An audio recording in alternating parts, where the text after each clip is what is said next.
What's up, Bachelor Nation? Welcome back to my channel, and if you're new, welcome to my channel, Batch Buzz. Today, I'm going to be recapping episode 3 of The Batch Presents Listen to Your Heart.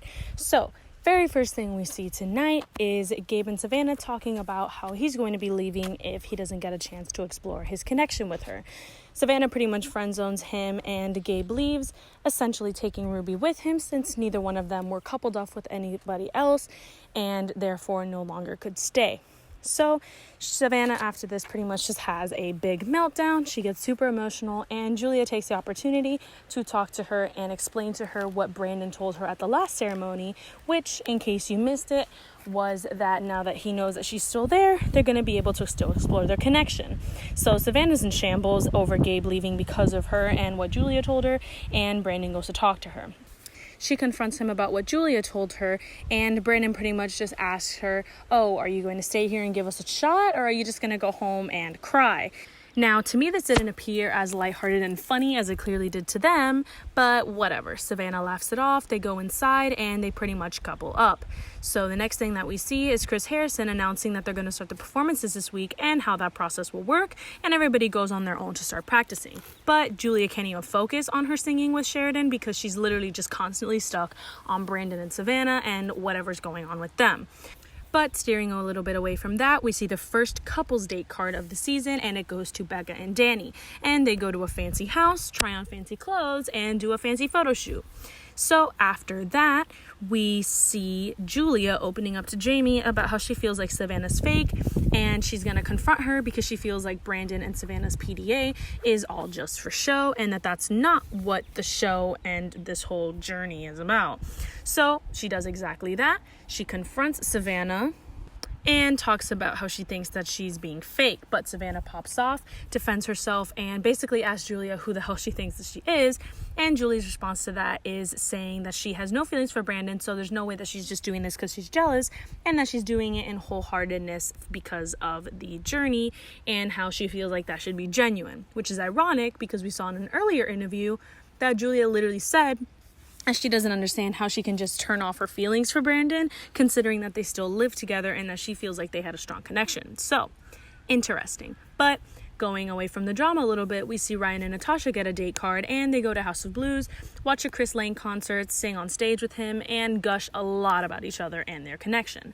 After this, we see everybody practice again, and Jamie's breaking down to Trevor about her insecurities about singing and not wanting to mess things up for him.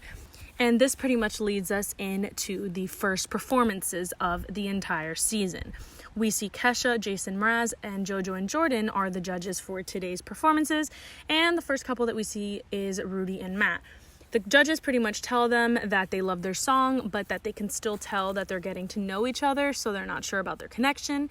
And kind of tell Bree and Chris the same thing, who perform next, which is ironic because everybody pretty much is in a consensus that Bree and Chris have the strongest connection. So it's starting to get a little juicy. Next, we see Danny and Becca, and they get big time roasted because the judges feel like they're just 100% friends and that you can't really see much of a connection on there and that it doesn't feel reciprocated. And Brandon and Savannah kind of get criticized for the same thing and come next after Danny and Becca. After this, we see Julia in the background talking about Brandon and Savannah's comments, and she's pretty much just in the back like, see, I told y'all they're fake, blah, blah, blah, blah, blah, making little comments in the background the whole time about how she can tell that she's right and that her and Sheridan are going to blow it out of the water.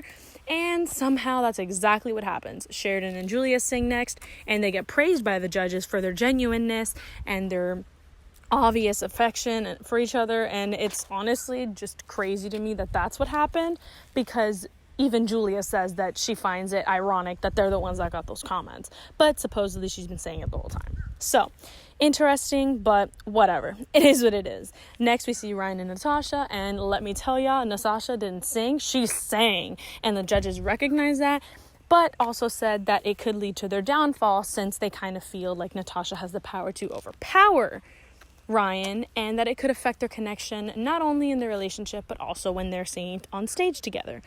Next and lastly, we see Trevor and Jamie, and they get praised for their connection and how clearly they feel for each other.